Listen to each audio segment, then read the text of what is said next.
sweat it together. What do you got? Oh, I'm live. Oh, there it is. Oh.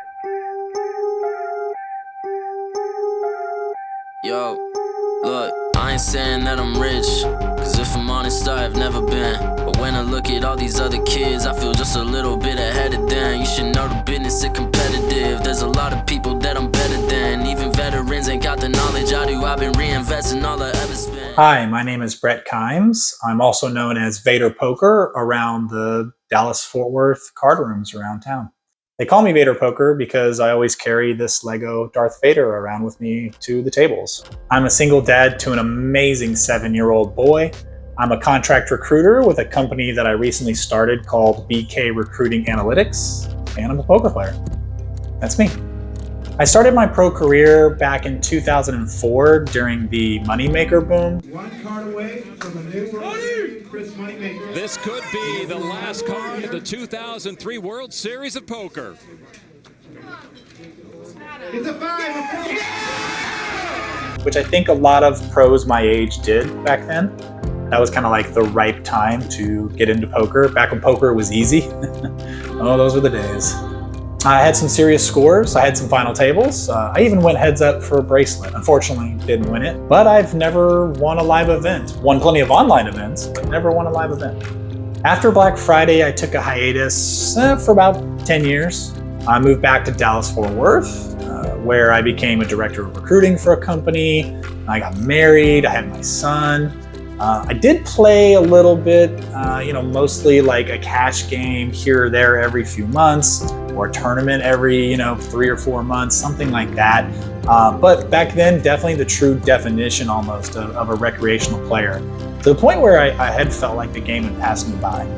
The last couple years have been pretty rough on me. Got a divorce, filed for bankruptcy, bought a house, quit my job, changed careers, kind of started, my own thing, my own company, my own business, doing my own thing, plus single dad life, right? Through a lot of that, I was trying to get a lot more time at the tables. Back then, I was trying to do what I'm doing now and awaken my poker career. However, I was still going through the divorce and there was still a lot up in the air and I didn't know really how that would get looked at in court. So I didn't focus too heavily on it, but I did try to put in more volume. In fact, I did have 2 deep runs in the last couple of years at some World Series of Poker, bracelet events. Gladiators of Poker was one of them, and the Millionaire Maker was another, where I outlasted thousands and thousands of people. Made day 3s and ons, and only to unfortunately, bust out. So basically, the last couple of years, it was just kind of a whirlwind and a lot at once, And now life's calmed down a little bit, and I'm in a better position to truly awaken my poker career. Recently, I became a 100K team pro, a Jaka coaching student. I also do some part-time editing for Faraz Jaka for Jaka coaching as well, so I get to do a lot of studying with that group. I sell action on State Kings, and I'm currently building my bankroll back from effectively nothing. So I'm starting all over again. I plan to play a ton of cash. We're gonna start with the 1-2 level, obviously, to grow my bankroll. It's kind of the lowest levels live that we can start, with the plan to eventually grind that up to a 50K bankroll and then transition to 2.5 at that point. So the first goal that I've been working on has been to grind back together a bankroll of $10,000. We're up to 3,900, which we started from 1,200, so we're going in the right direction. We're almost halfway there. I've been kind of running bad a little bit as of late, unfortunately, which includes a hand I'll include in this video later, so just make sure you stay to the end and check that out. And then from there, the plan would be to go from 10 to 20 to 30, and so on, up to 50,000 before transitioning, like I said, to 2.5. So that's our plan. And those are the goals that we're gonna have along the way. And we're also gonna do some challenges along the way too. And the first challenge that we're starting with is a World Series of Poker bankroll challenge, also to $10,000. Currently, I'm selling half my action on StateKings.com, so I have about 4,800 roughly for sale, but I need a full 10,000 so that I can play additional events plus some other side events around town, like at the Venetian, the Orleans, the Golden Nugget. They all have really good events that are in that $200 to $600 type price range, and can be very, very good value. So that's the plan. You're welcome to join me along for the ride. I hope you get some value and, of course, entertainment out of the deal. And we're going to start that with today. We're going to head to TCH Social in Las Colinas, and we're going to play 1-2 with a $300 cap and see what we can grow from there. It's time to grind.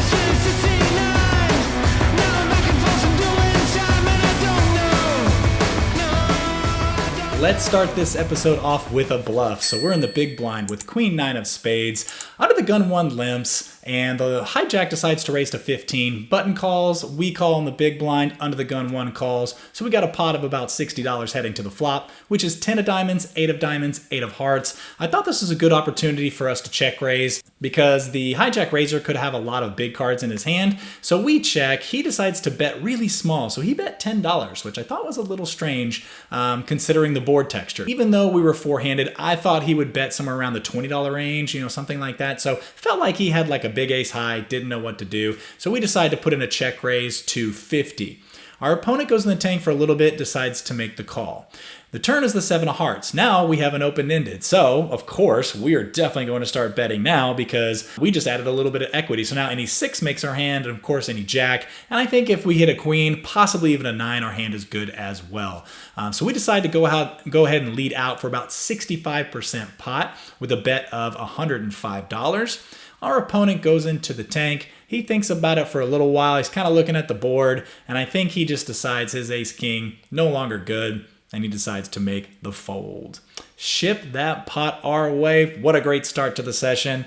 We're in the black. All right, we are back in the big blind for our second hand of note, and under the gun 1 raises to 15. Low jack calls, hijack calls, cutoff calls, pretty much everybody calls. We're in the big blind, and we look at, lo and behold, the best hand made in poker, aces, baby. We got the ace of clubs and the ace of diamonds, though I wish it were the ace of spades, ace of clubs. Love the black aces. They're my favorite. But now we have a decision to make. What are we going to make it, right? We can't just make it, 30 or 45 or something like that. So we decide on a nice, healthy size of $70. Definitely expecting 1 call, and this is Texas, so 2 or 3 calls could definitely happen here. Under the gun 1 thinks about it for a little while, and he folds. Now, the low jack who initially made the call starts going into the tank, and she is a mega squeaky type player. So I'm actually excited for this and hoping she does something, but nope, she folds, everybody folds. And well, that's what happens sometimes with aces. So just wanted to show everybody, you don't always win huge pots with aces. All right, we are on the button with pocket 10. So hijack limps, we decide to raise to $15. The big blind calls, and the limper decides to make the call as well. Flop comes Queen of Clubs, 9 of Diamonds, 5 of Spades, so just a rainbow board. Very disconnected board for the most part. We block a lot of 10 Jack draws or 8-10 draws, things like that, King 10 draws. So when it checks to us, I think we need a little bit of protection here, so we decide to bet 15, just in case somebody has like an ace, X with an overcard or something like that. I thought it was a good idea to, protect our equity a little bit. So we bet, and they both call, which was a little odd, I thought. Turn was a 5 of hearts.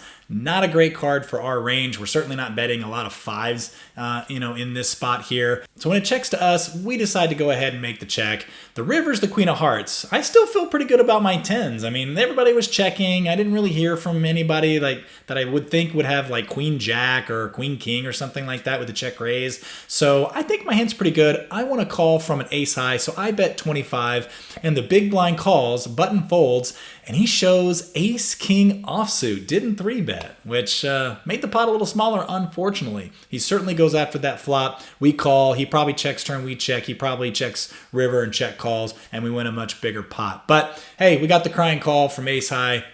Can't be too mad about that. All right, in this next one, I think it really speaks to the exploitative style of play that I play in the 1-2 and 1-3 levels. Under the gun folds, we're under the gun +1 with ace-8 of diamonds. We make a raise to our standard raise at 1-2 with nobody limping to $10. Low jack, right on our immediate left, makes the call. Now, he's been pretty tight at this point in time. I mean, he's not super mega tight, but he's also not super splashy either. So I was a little concerned off the top.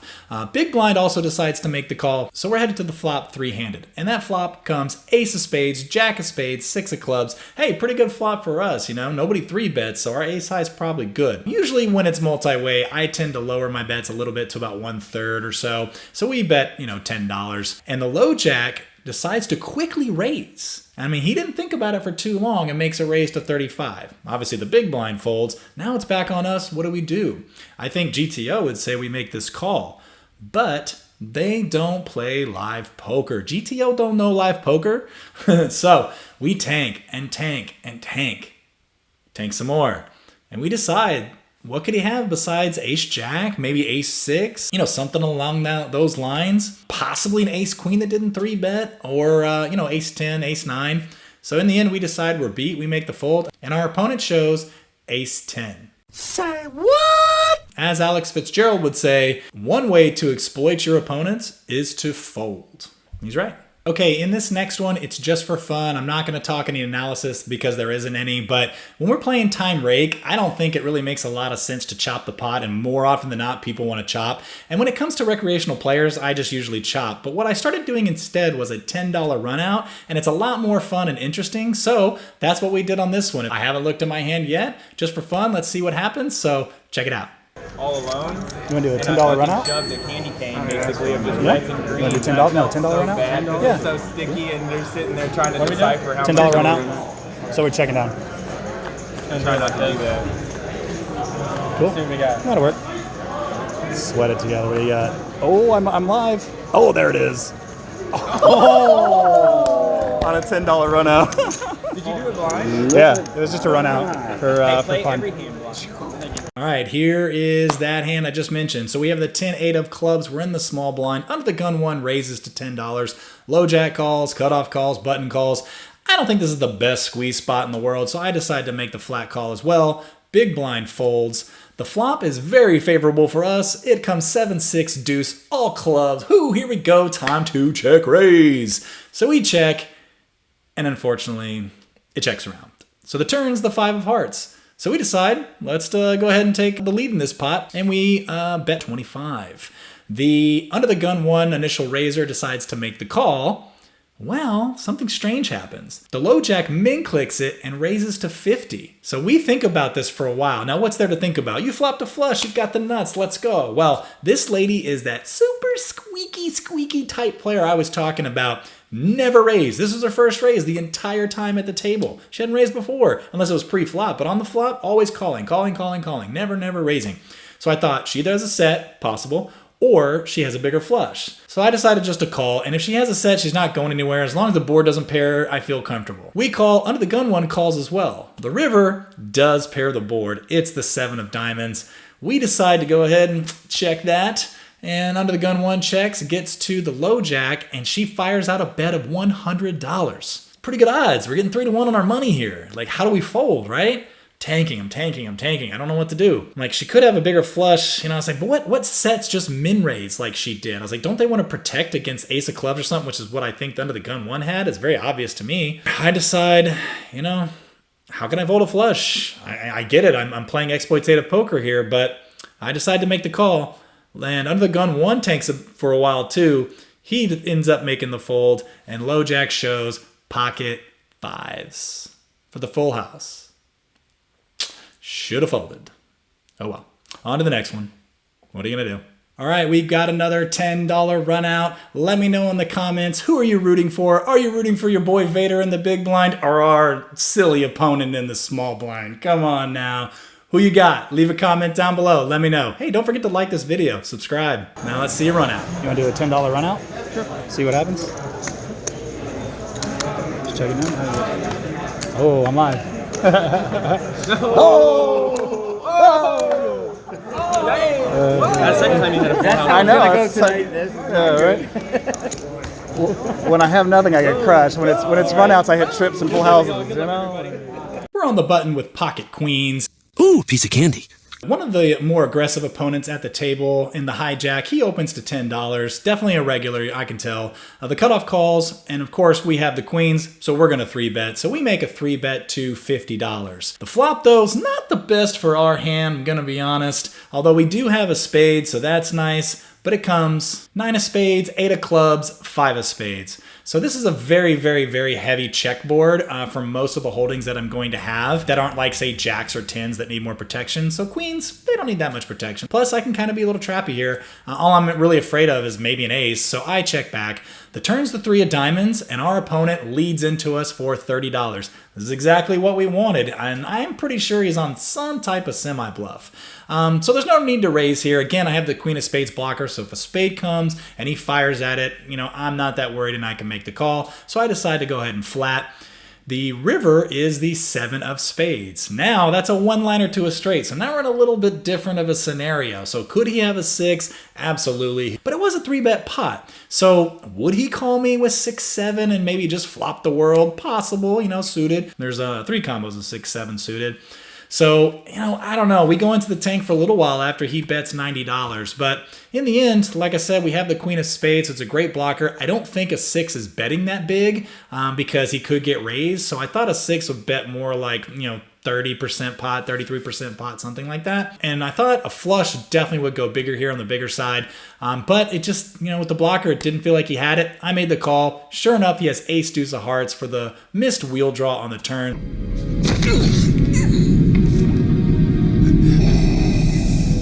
Be careful not to choke on your aspirations, Director.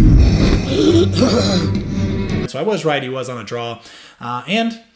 We scoop a nice pot. All right, y'all, we've got a big hand alert. We are in the big blind with the 10-9 offsuit. The cutoff, the same villain from hand 1 in this video who we check raise, opens to $12, button calls, small blind folds. We're in the big blind, so we're gonna make the call. Flop comes 8 of clubs, 7 of spades, 3 of diamonds. Great opportunity for us to check raise. We check, but it checks around, unfortunately. But the turn, gin, 6 of hearts. Now we've got the stone cold nuts, and it's a total rainbow board. We just really can't lose this one unless somebody has a set and the board pairs. So good opportunity to check raise. We decide to check. The cutoff bets $20. The button folds, and of course it gets back to us, and I know the opponent didn't believe us in the first hand, so we decide to go ahead and make a check raise. And I'm just thinking, you got the nuts, what are you doing check raising? Again, we have that dynamic. I play exploitative poker.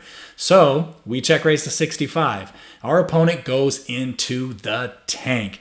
His wheels are grinding. I've just put the screws to him, which is one of my favorite things to do. So he tanks for a while. He decides to make the call. Now the river is an interesting card. It comes the 9 of clubs. So now it puts a one-liner to straight. Any 5, of course any 10, now we're chopping, but any 5 makes a straight. So I'm thinking in my head, this is a really, really good polarizing opportunity. Our opponent has about 145 or 150 left, something like that.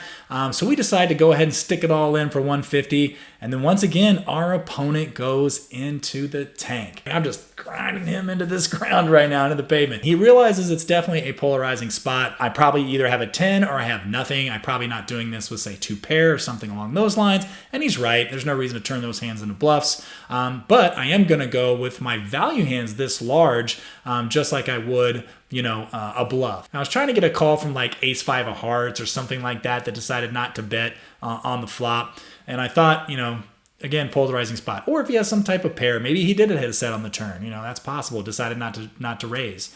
So we decided, like I said, to go for max value here and a great polarizing spot. And our opponent finally ends the tank, makes the call for his entire stack. We flip over the goods, and our opponent has pocket jacks. Tough spot for him, that's for sure. Don't envy him in this spot. It was a really gross spot for our opponent, but ship those chippies our way. Okay, as promised, I want to talk about that huge hand that I was involved in as a $1,000 pot at 1-2, 4-way all in, just bananas. We pick up the Brad Owen, the pocket jiggities, and after literally everybody limps, we decide to raise it up to 20. The button underestimates the power of the dark side, and he calls, small blind calls, the under the gun limper calls, and the low jack limper calls. Everybody else folds. There's already $100 in this pot at a 1-2 game in Texas. Yeehaw! Who said poker is dead? Just come to Texas. Flop comes Jack 9-3 Rainbow, and we've hit top set. We've smashed this board. And it doesn't get better than this. The small blind leads into 5 opponents when we flop top set. This is the absolute dream. This is the best scenario we could hope for. Under the gun one limper folds, the low jack calls, and we have a decision to make. So we tank for a little bit and we decide to just make the flat call. But much to our surprise, the button goes all in for 169. The small blind doesn't think for too long before calling, and then it's on the low jack. He decides to make the call for 169, and here we go. There's only one move that we've got at this point with only about 108 behind. It's to grip it and rip it. We go all in for another 108 on top of the 169, and of course the low jack tanks for a little while, surprisingly, and decides to make the call. We've got a massive pot, $1,000 at a 1-2 game in Texas. Turn is the 7 of hearts. That's not a great card for us, and I have a feeling we need the board to pair as the small blind goes all in and the low jack snap calls. Show your hands, guys. The river doesn't pair the board, it's a queen of diamonds, and the low jack shows his nut straight 10-8 offsuit, and he's got the largest stack, and well, he scoops the entire pot. So you get nothing. You lose. Good day, sir. And lo and behold, we're against kings and aces. Thanks for not 3-betting, guys. Welcome to poker in Texas, y'all.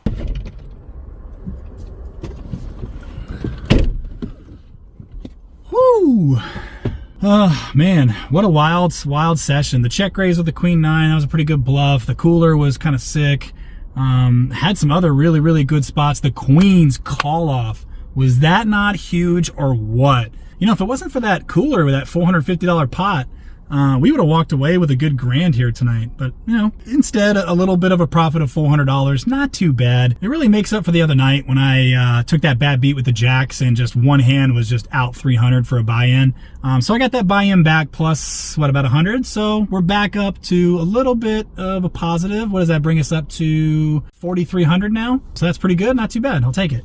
All in all, good session. We're back on top. We're back on the path to meet our goal of 10K bankroll challenge. Still got a long way to go. We're not even halfway there yet, but we are making our way. Today was a good start in the black. We're in the positive. A lot of people like know my Instagram now, and my Vader's starting to get recognized, so pretty cool. But coming back tomorrow. For now, it's time to get some sleep. It's like 11 o'clock, and I got work tomorrow, so got responsibilities. Got kids to feed. All right, y'all. See you in the next episode. Peace. This piss poor, I got too much I gotta tend to. Car payments and the rent due. Told y'all that I'm 6 foot, but with the money statement, I'm 10 too much that I've been through, so I put it all in that rear view. Clean money in a black whip. Got old problems with the friends new.